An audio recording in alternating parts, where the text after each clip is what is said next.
Subscribe करें और देखें एक दिल दहला देने वाली हॉरर स्टोरी। बिना घबराए बेल आइकॉन प्रेस करना ना भूलें। रात के करीब 11 बजे थे। बाहर तेज बारिश हो रही थी। अमन अपने नए घर में पहली रात अकेला था। घर बहुत पुराना था। दीवारों पर पुरानी तस्वीरें लगी थीं और हर कमरे में अजीब सी ठंड महसूस हो रही थी। उसके बेडरूम में एक बड़ा पुराना शीशा लगा था। शीशा थोड़ा टूटा हुआ था और उसका फ्रेम काला पड़ चुका था। घर का मालिक जाते समय बस एक बात बोलकर गया था, रात 12 बजे के बाद शीशे के सामने ज्यादा देर मत रुकना। अमन हंस पड़ा। बस इतनी सी बात। रात के ठीक 12 बजे कमरे की लाइट अचानक झपकने लगी। फोन का नेटवर्क भी गायब हो गया। अमन बिस्तर पर बैठकर मोबाइल चला रहा था। तभी उसकी नजर शीशे पर पड़ी। उसने देखा, शीशे में कुछ सेकंड के लिए एक लड़की खड़ी थी। सफेद कपड़े, लंबे बाल और चेहरे पर डरावनी मुस्कान। अमन तुरंत पीछे मुड़ा, लेकिन कमरे में कोई नहीं था। उसका दिल तेजी से धड़कने लगा।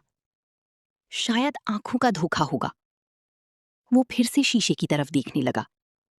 इस बार वो लड़की पहले से ज्यादा पास खड़ी थी। अमन का गला सूख गया। उसने डरते हुए पूछा, कौन हो तुम? शीशे के अंदर खड़ी लड़की ने धीरे से अपना सिर टेढ़ा किया और धीमी आवाज में बोली, मुझे बाहर आना है। इतना सुनते ही कमरे की लाइट बंद हो गई। अब सिर्फ बाहर चमकती बिजली की रोशनी कमरे में आ रही थी। अमन ने मोबाइल की फ्लैशलाइट ऑन की। जैसे ही उसने रोशनी शीशे पर डाली, शीशा खाली था। तभी अचानक ठक ठक ठक शीशे के अंदर से किसी के खटखटाने की आवाज आने लगी। अमन डर की मारी पीछे हटने लगा। आवाज और तेज हो गई। ठक ठक ठक शीशे में दरारें बढ़ने लगीं और फिर शीशे के अंदर से एक सफेद हाथ बाहर निकला। अमन जोर से चिल्लाया और कमरे से भागने लगा। लेकिन घर का रास्ता अजीब तरह से लंबा होता जा रहा था, जैसे घर बदल रहा हो।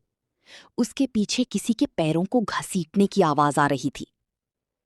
अमन, कोई धीमी आवाज में उसका नाम बुला रहा था। अमन रोते हुए सीढ़ियों की तरफ भागा। नीचे पहुंचते ही उसने देखा कि घर का मुख्य दरवाजा खुला हुआ था। वो तुरंत बाहर भागा और सड़क पर गिर पड़ा। अगली सुबह पुलिस को अमन बेहोशी की हालत में मिला। जब पुलिस घर के अंदर गई तो बेडरूम का शीशा पूरी तरह टूटा हुआ था। लेकिन सबसे डरावनी बात अभी बाकी थी। शीशे के एक टुकड़े पर खून से लिखा था, अब वो मेरे साथ है। अस्पताल में होश आने के बाद अमन सिर्फ एक ही बात बार बार बोल रहा था, शीशे में मत देखना, वो अभी भी वहीं है। आज भी उस घर में रहने वाले लोग कहते हैं कि रात 12 बजे के बाद शीशे में सफेद कपड़ों वाली लड़की दिखाई देती है। और अगर उसने तुम्हारा नाम ले लिया तो अगली सुबह शीशे में सिर्फ तुम्हारी परछाई बचती है।